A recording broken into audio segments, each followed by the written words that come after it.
Olá, eu sou o Dr. Rafael Amaral de Castro, oncologista, e hoje vamos conversar sobre o câncer de próstata com foco em hormonioterapia. A testosterona exerce um papel fundamental no desenvolvimento do câncer de próstata. Seu receptor é intracelular e, quando ativado, aumenta a sobrevivência da célula tumoral, além de elevar o PSA. O tratamento do tumor de próstata é baseado na sensibilidade desse tumor pelos níveis de testosterona. Assim, diferente da maioria dos tratamentos oncológicos usuais, baseado em quimioterapia, no tumor de próstata, o tratamento é baseado na supressão da testosterona. Antigamente fazíamos isso usando a castração cirúrgica, a orquiectomia. Contudo, isso traz aspectos estigmatizantes para muitos homens, assim como nas mulheres em relação à perda da mama. Esse fator não pode ser desconsiderado. Contudo, temos terapias mais novas que simulam a castração de forma medicamentosa, a terapia de supressão androgênica, que chamamos de ADT. Ademais, novos medicamentos combinados com as ADTs demonstraram aumento do controle e cura da doença, como veremos a seguir.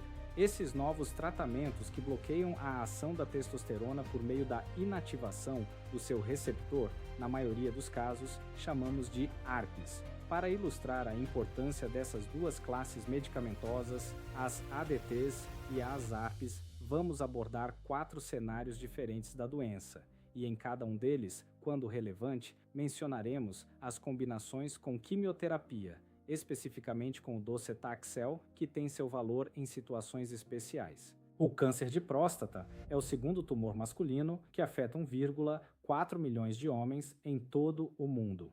Ele ocorre na próstata, que é uma pequena glândula localizada abaixo da bexiga. O câncer de próstata acontece quando o corpo não consegue controlar o crescimento de células anormais da próstata. A testosterona é um hormônio, às vezes chamado de andrógeno. Ela é produzida nos testículos do homem e viaja até a próstata. Dentro das células do câncer de próstata, a testosterona se liga a proteínas especiais chamadas receptores de andrógenos. Quando isso acontece, pode desencadear processos que fazem as células do câncer de próstata crescerem. Se você tem câncer de próstata, pode ter sido tratado ou estar sendo tratado com ADT, que se refere a um tratamento médico ou cirúrgico que reduz a testosterona. Às vezes, o câncer de próstata pode parar de responder ao ADT. Isso significa que o câncer cresce mesmo quando seus níveis de testosterona estão baixos. Se o câncer de próstata está contido dentro da próstata, ele é não metastático.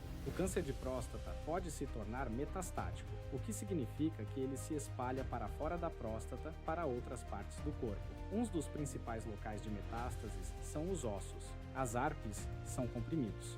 Mas como essas ARPs funcionam? Esses medicamentos são potentes bloqueadores do receptor de andrógeno, advindo daí seu nome. Isso significa que as ARPs se ligam aos receptores de andrógeno dentro das células do câncer de próstata. Quando isso acontece, bloqueiam a testosterona de se ligar aos receptores de andrógeno, impedindo que ela atinja o centro de controle da célula do câncer de próstata, interrompendo os sinais que instruem as células do câncer a crescer e se espalhar. Seja para câncer de próstata castração resistente não metastático ou câncer de próstata castração sensível metastático, seu médico pode considerar o uso de uma ARP nos mais diversos cenários. Ademais, novos cenários estão em investigação nesse presente momento, como no caso das novas ARPs no cenário metastático resistente à castração. Primeiro cenário: pacientes com câncer de próstata localmente avançado ou de alto risco, mas sem metástases. Nessa fase, a ADT é a base do tratamento. Geralmente associamos a cirurgia ou a radioterapia. Podemos usar agonistas ou antagonistas do hormônio liberador de hormônio luteinizante ou até mesmo a orquiectomia.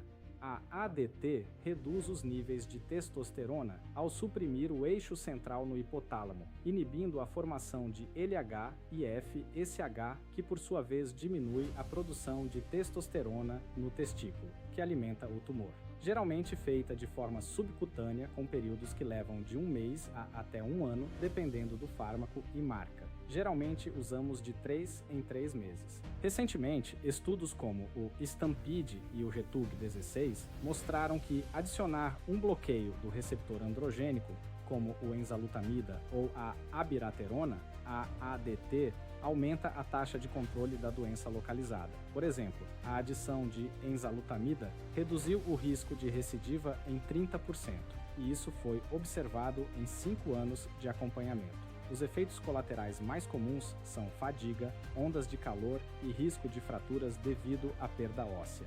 Neste cenário, o docetaxel não é indicado, a não ser em casos selecionados com características de alto risco. Mas estudos como o SHAR-TED já demonstraram benefício em pacientes com doença volumosa, como veremos mais à frente. Contudo, recentemente, na ASCO 2026, uma nova abordagem aparece. O uso de uma API, a apalutamida, junto com ADT, antes da cirurgia por 6 meses, demonstrou aumento da taxa de resposta patológica e da sobrevida livre de PSA. Esse foi o estudo Proteus que promete revolucionar a neoadjuvância neste cenário. Segundo cenário, doença metastática hormônio sensível, ou seja, que já se espalhou para outros órgãos, mas ainda responde a ADT. Aqui, a ADT continua sendo o pilar, mas as ARPs demonstraram seu valor. Nos pacientes com alto volume de doença, estudos como o Latitude e o Stampede mostraram que adicionar abiraterona mais prednisona a ADT aumenta a sobrevida em cerca de 40%. A abiraterona inibe a enzima CYP17, bloqueando a produção de andrógenos em todos os tecidos, incluindo as adrenais e o tumor.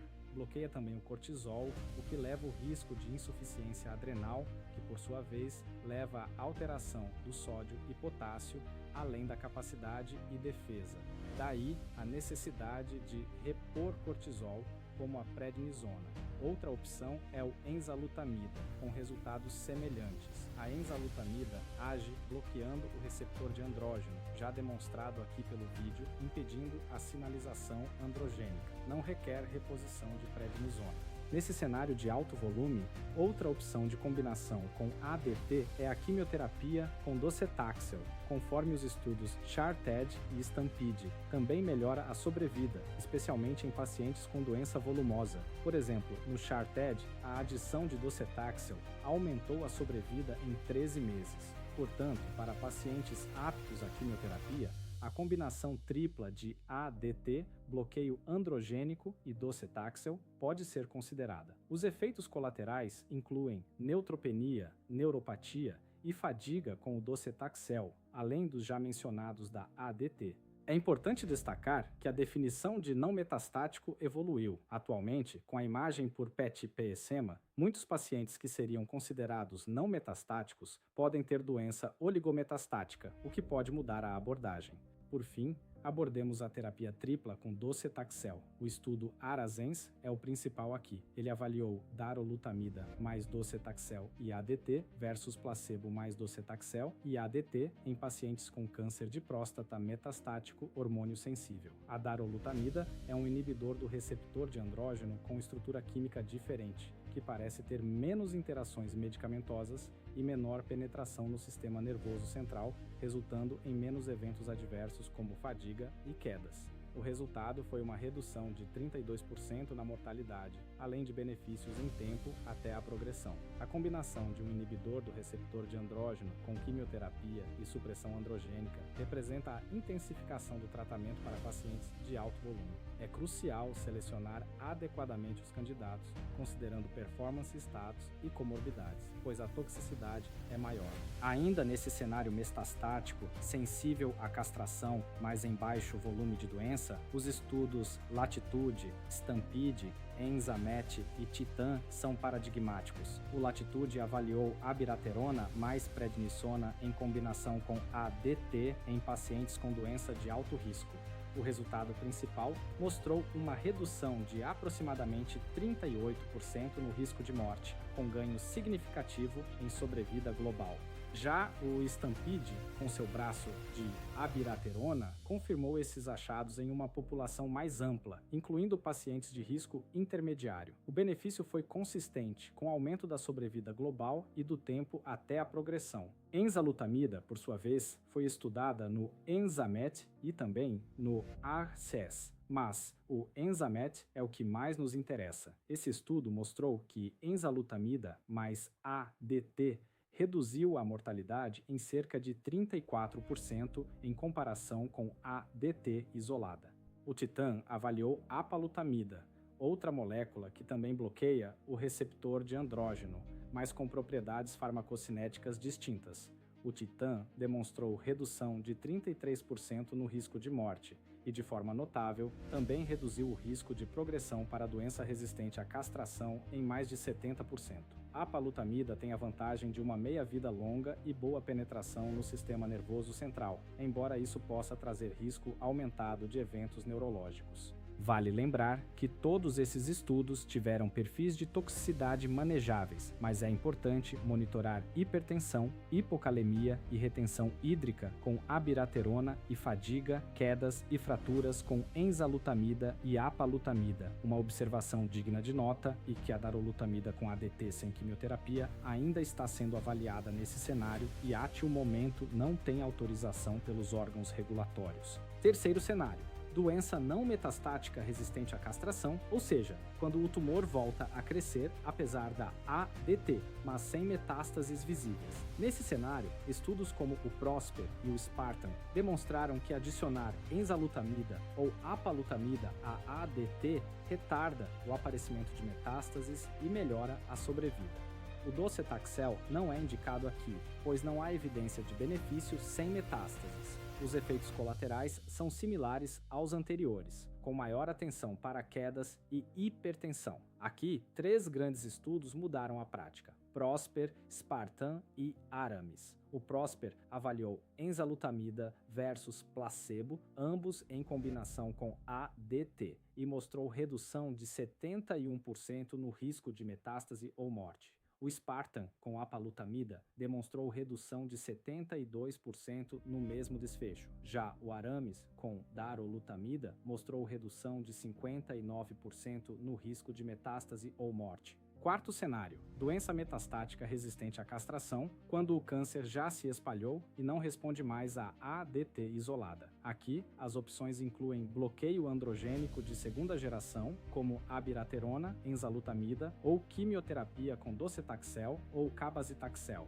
Estudos como o TAX327 mostraram que docetaxel prolonga a sobrevida em comparação com outros regimes. Além disso, a combinação de abiraterona ou enzalutamida com ADT ainda é usada, mesmo com resistência, pois pode fornecer benefício clínico.